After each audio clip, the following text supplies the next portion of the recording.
You were invited here by the Wizard King, so I figured you had to be pretty amazing. Jesus would protest for the Black Lives Matter movement. Oh, Lord. This whole Black Lives Matter thing, man. I mean, this was at the time was very, like, prevalent. It wasn't all these things that were up in the air. At least it wasn't popular, what was going on within the movement and the money and all that. But even back then, I remember in 2000, when I bought my house, 21, so it was 2020.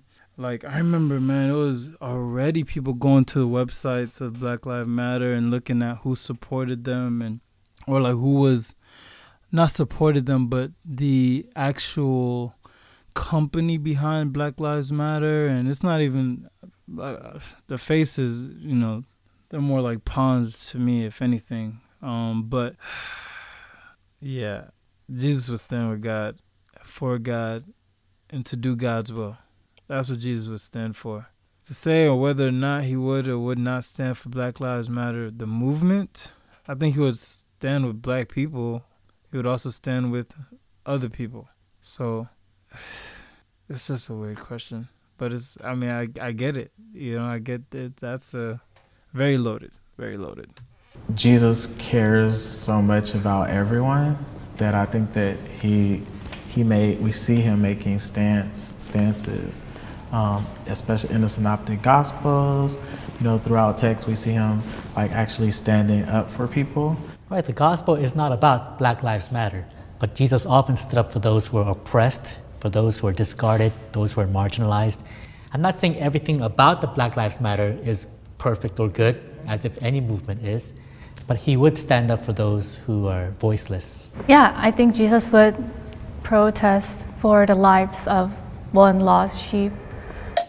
My struggle with not stepping forward was really like, we all have a different voice and a way that we can protest in a way that would be best. Like, I had a newborn child, so I couldn't get out on the streets because of Corona. Like, that's why I wasn't there. So anyone that wasn't there, Guilty. That's one thing I would tell you, like the people of Black Lives Matter or any of those voices I was trying to make, especially white people, feel guilty, boy, they got the progressives, boy. There's a lot of progressives that are guilty. You see how she just came up in there?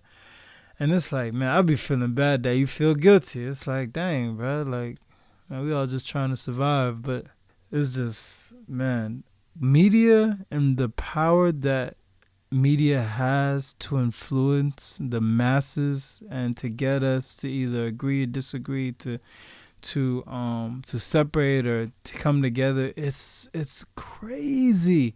It's crazy how powerful media is. But yeah, anyway, I could feel the guilt come through the screen. I wouldn't say was on the wrong side of history. But it was like, what are you doing to actively advocate in your life? Are you educating yourself about white supremacy? Are you becoming actively anti-racist?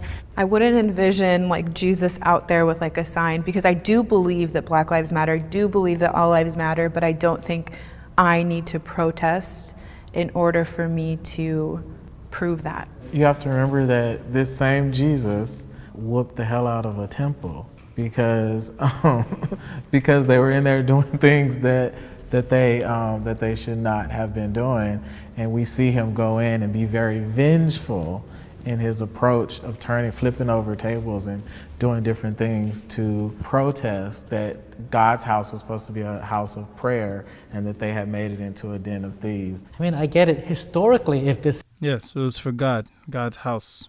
God.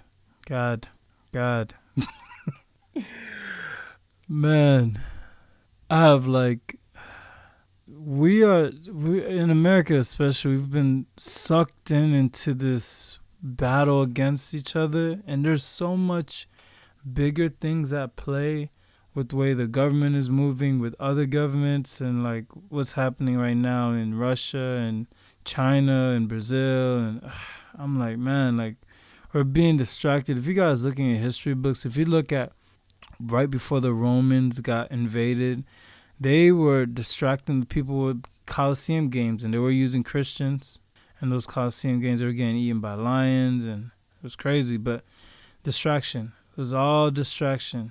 And Here we are, 2023, in America, full of distractions, full of things to separate us, full of things to keep us from seeing what's really happening.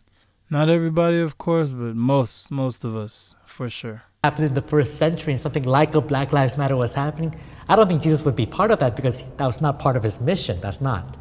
But today, would Jesus want me to be part of it as he's living his life through me?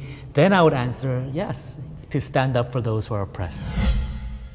The other side misrepresents Christianity.